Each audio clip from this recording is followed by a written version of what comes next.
Okay, guys, breaking news, of course, breaking news as we speak. This just began, within the last 20 minutes or so. I want to thank Judy Hoffman for getting me this information, and also Israel Hall for contacting me. And then we are getting absolutely, Israel has launched a preemptive strike on Hezbollah in southern Lebanon.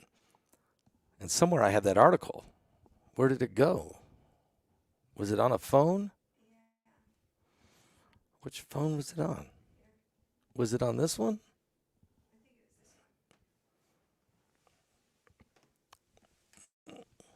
Okay.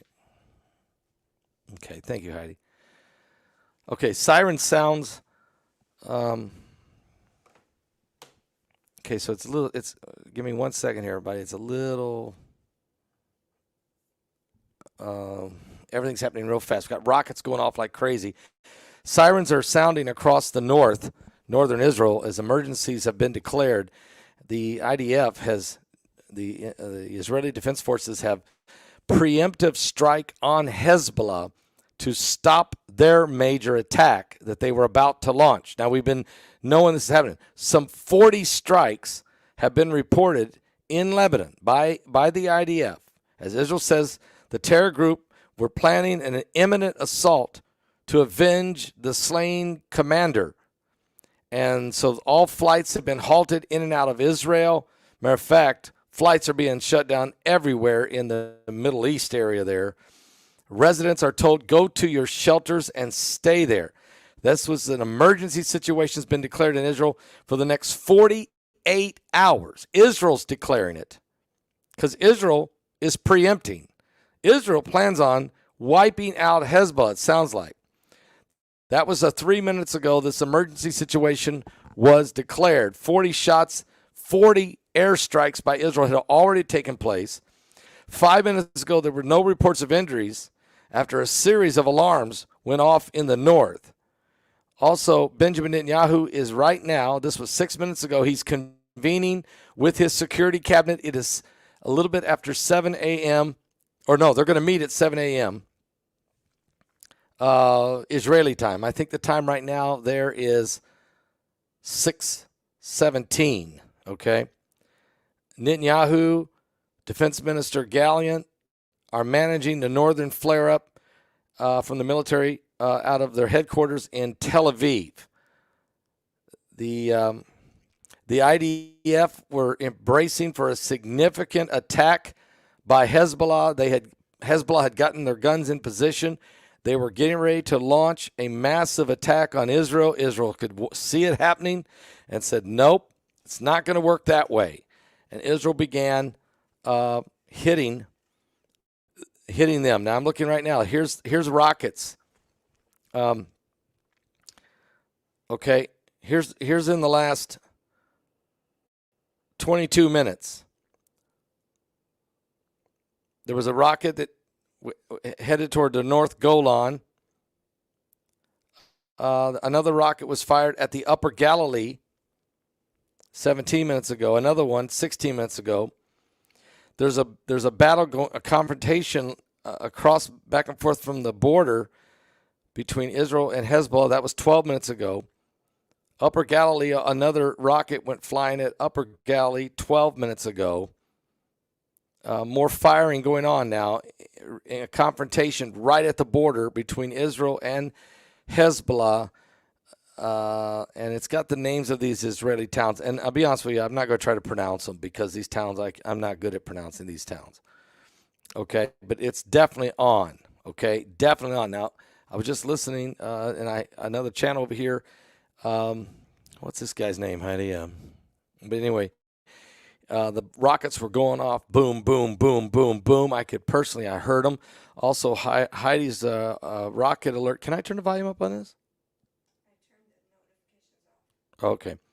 You turn the notification, so it won't notify no more? Not notifications, but alarms. But it will pop up if there's rockets? Yes. Okay. So in the last 5 minutes, there was one that there was a rocket that was in the Upper Galilee Another one happened 4 minutes ago, and another one in South Golan, the South Golan Heights. A drone, a hostile aircraft intrusion into Israel airspace 2 minutes ago. And so Hezbollah is firing away, but Israel is on the offensive. So Israel struck first. Without question, Israel struck first. They launched 40 airstrikes before Hezbollah could, raise their head. But Hezbollah was setting up all of their rockets and getting in position. They were getting ready to launch. Israel knows the difference from them just moving stuff around. And are they getting engaged and loading up their rockets and on their rocket launchers and getting ready to fire? And when Israel saw a significant amount of this getting set into place, they knew that this barrage was coming. They did not wait. Instead, Israel went on the offensive. Let me put a shout out real fast for don'twastepower.com. That's don'twastepower.com. Recent reports reveal that the United States electricity bills are set that 10 years ago record high summer. That this summer the heat is going to be higher than it's been in the last 10 years or higher. But the problem is also the prices that the utility companies have set have made the utility bills just absolutely unreachable. But good news is this little device right here, okay, this little gadget, you just plug it in the wall. And what it does is it mellows out or it smooths out the electrical current flowing through your house. And so that immediately will cut down on the amount of electricity that's entering into your home, because it isn't herky-jerky. Now, you can get these 66% off if you just go to don'twastepower.com. That's don'twastepower.com. Again, that's don'twastepower.com. And you'll be glad you did. And a lot of folks are really happy with that. Now, I'm very concerned about what's happening out here as far as this situation. I think I have more info than I thought I had on that phone, but I don't. Must be this phone. Or was it this phone? I'm sorry. I'm looking for the... did you have a second article? Or just one article? Okay, see if... Okay, now Hezbollah has announced their retaliation against Israel for the assassination of Faoud Shakur. So Israel's the one that fired first. Now Hezbollah is starting to shoot back, and they're saying, this is our retaliation, okay? Well, we knew they were getting ready to do the retaliation for the assassination of the Hezbollah leader who was in Beirut, Lebanon, when Israel used a drone and shot a rocket through his bedroom window. Faoud Shakur. And Faoud Shakur was involved, guys, in the bombings even in the 90s or 80s. Okay. Yeah. Okay. So there's a lot going on here. A lot of strikes are taking place. And here's the question. Israel has jumped all over Hezbollah, and Hezbollah is now fighting back. The war is on. Israel has told all of their civilians to go to their shelters and don't come out for 2 days, for 48 hours. They didn't tell them just go there for a while and wait till the coast is clear. Israel says this is a proactive strike, or a, what do they call it, Heidi? Is it preemptive? I wrote proactive. Can I change that? Why did I do that for? I was in a hurry. Or was I? Heidi, can you spell preemptive for me? P-R.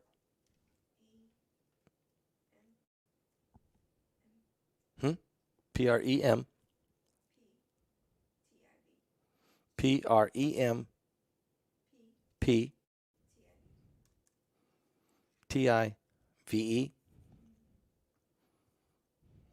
so sorry. P R Preemptive. No, it says no. There's two E's. Pre has two E's. Preemptive.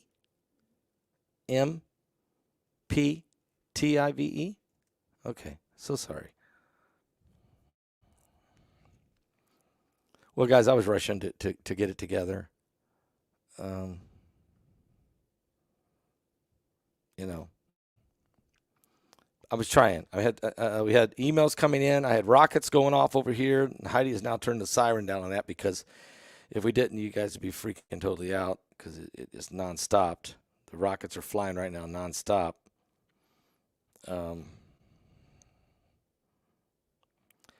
And they continue to do that. And Israel has done a preemptive strike on Hezbollah in southern Lebanon. And Hezbollah is now trying to say that they were launching this is the beginning of our retaliation for the assassination. Okay.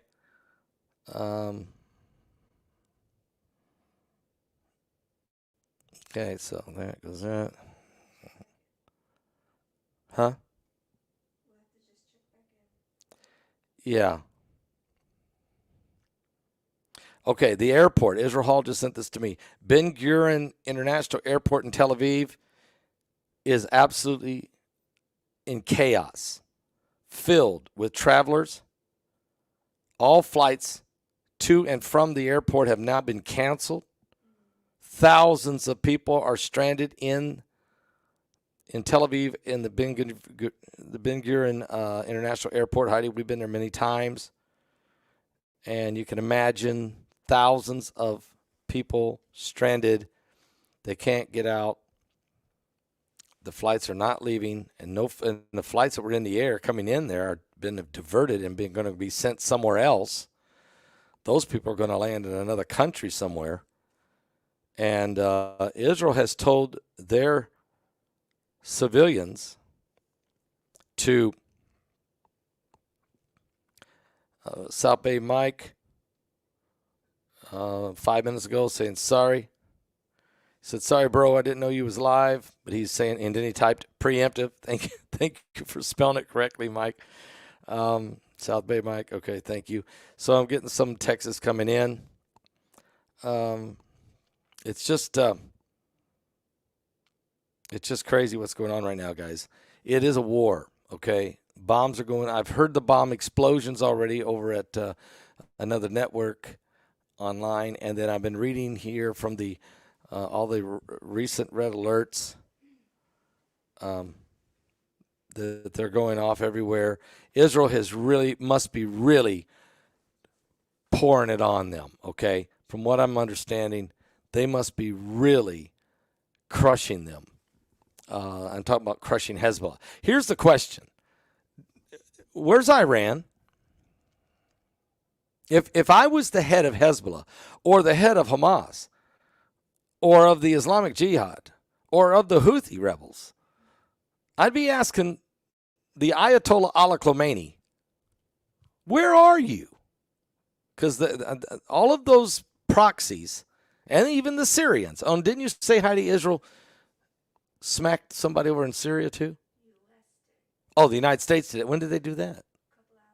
Okay, so about 2 hours before Israel went on this preemptive attack on Hezbollah, America did an attack, did a strike on some, I'm not sure who they hit. It was some type of target in Syria, which could have been Syrians. It could have been the Iranians, for all I know. I don't know. But America hit, and then Israel launched. And now Israel has already made a public statement saying, we're doing this ourselves. This is us doing it. But the United States isn't doing this. It's us. But the U.S. is, but with the United States is aware of it, okay, or in conjunction with, but not the ones doing it. So Israel is not wanting everybody to say this is a U.S. war. It's the United States going after all these guys. Israel wants it to be announced very clearly that this is Israel that's attacking Hezbollah and anybody else that gets in their way. But the United States are aware of it, and they're setting by, okay? But we know the United States did strike some target over there in Syria. Now the question is, where's the Ayatollah Khomeini? And because they have been, if you remember, and I don't want them to get involved. I don't want Ayatollah Khomeini to get involved. But if I was one of these proxies who have stuck their neck out time and time and time and time again against Israel and have got their heads cut off time and time and time again, I guess if I was them, I'd be asking Iran, where are you? And I think that's where you see the cowardness of the Iranian regime, not the Iranian people, because there's a lot of good Iranian people. But the Iranian regime, this is where you see the cowardness, because they are constantly talking about what they're going to do, okay, and then sending out the little guys and getting them waylaid, and then doing nothing. Okay, now Heidi's got some more information. U.S. kinetic strike takes out senior leader of terrorist group aligned with Al-Qaeda in Syria. The United States Central Command has just announced that forces in Syria had successfully killed the terrorist group's senior leader, Abu Adad al-Rahman. Let's do it again. Abu Abd al-Rahman al-Maliki. Do you think that was right? Let's do a poll. Everybody think that's right? I can tell you what is right. He's dead. I can tell you that much. That dude's dead. The United States took him out. Now, he was the terrorist leader for of forces in Syria, though, that were linked to Al-Qaeda. So the United States took that guy out. That happened ahead of this attack by Israel on this preemptive strike by Israel on Hezbollah. So, and yet Israel doesn't want it known that America, they're not saying America is involved in this attack. They're saying that America is sitting by, watching in full understanding, in concordance with, but not involved in. Israel wants it to be known. This is Israel's fight against all comers, but the U.S. Big Brother is standing by if needed. And that's how they want this to be understood. And you might say, well, what does that matter? It matters a lot, because the language, when they start running it up the flagpole at the United Nations, and everybody starts jumping up and down screaming, saying U.S. is doing this and U.S. doing that, they want it to be technically Israel's doing that with U.S. standing by. But we do know the United States went in and took out a leader. This time we took out the leader, top leaders of Al-Qaeda over in Syria. So the head of the snake is getting chopped off everywhere, over in Beirut, Lebanon, over down there in Gaza, over there in Tehran, Iran, over there in Syria. I mean, this looks like a strategy that of just keep chopping off the heads of the snake, and then maybe the rest of the fighters will say, you know what, there's no need to go any further because we're not going to, who knows? But it's a clear message that Israel is sending, and maybe the United States with them, is that to the radical Islamist groups in the Middle East, if you try to go to war with us, we will kill you personally. You, the guy at the top, we will come and we will kill you. And we'll wipe out some other troops with you, but we're going for you first. And I think that's the message. And if you're one of the family members of the 1,200 people that were butchered on October 7th in Israel, That's the message that you would want to hear, is that there's an agenda, there's an operation, there is a war strategy to defeat the enemy. I think Americans are, I know that for too long, the U.S. strategy has just been appeasement with the enemy. You know, fight them, but don't have to wipe them out. They smack us, we smack them, we hit them 2 or 3 times. They can go ahead and hit us again. We're not going to try to eliminate you. We're not talking about regime change. We just want to wear you down, make a lot of money off the military-industrial complex. Yes, and unfortunately, a few lives are lost, but that's been the U.S. strategy for a long time. You can go Vietnam, Korean War, Vietnam War, the war in Iraq, the war in Afghanistan, and on and on and on. That's been the strategy. That wasn't the strategy in America prior to that. The strategy was always, if somebody wants a war with us, that's fine. You know, if you want a war, if you want to mess with it, but we're going to take you out, and you're going to have a regime change. You can ask Nazi Germany and the Emperor of Japan, and you can go on past that. You can ask the British even, or the French, or anyone else. So, but now there's this incredible strategy that's within the federal government of not winning,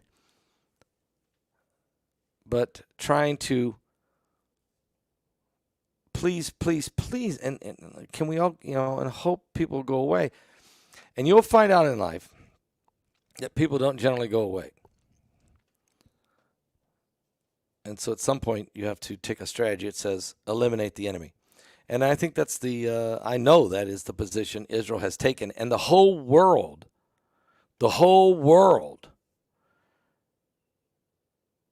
has been standing at the doorstep of Israel, telling Israel to stop, do not eliminate Hamas.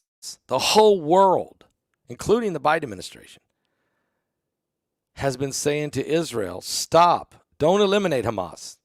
We got to get a ceasefire right now. You got Hamas on the run. You got them buried deep 10 stories down in a spider hole somewhere. But we got to end this now. We got to leave them in charge. They got to remain in charge. Or you just go like Biden did. That's been okay. Or you're like Biden when he walked away from Afghanistan. You just walk away and let the Taliban have the whole country and leave him $80 billion worth of arms and machines and weaponry and tanks and armored vehicles and rocket launchers and guns and uniforms and supplies and the greatest air base in the entire Middle East, and just walk off and let the Taliban have it. And oh, by the way, pull our troops out before the people get out. That was the strategy.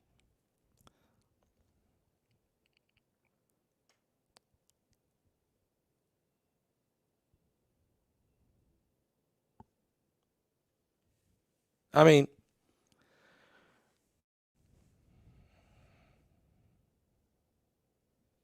and now you want to do the same thing to Israel. You're telling Israel, get out of Gaza, leave all your guns and stuff there, let Hamas remain in power, but let's no, Israel has to finish. Hamas can surrender anytime they want to. And Israel has said this repeatedly. They want to surrender and release all the hostages and the bodies of those that they have killed, and turn them and literally come out with their hands up. The war's over. But if they think they're going to stay in power and regroup and get funded again by the United Nations and the Iranians and the Russians and whoever else wants to help them, you can forget about it. Netanyahu has his foot on the gas, and I'm proud of him for one thing. He has not cowered down to the pressure of the entire world, including the United States' current administration. You got to give the man a lot of credit. He's fighting for the survival of his nation, and he knows it.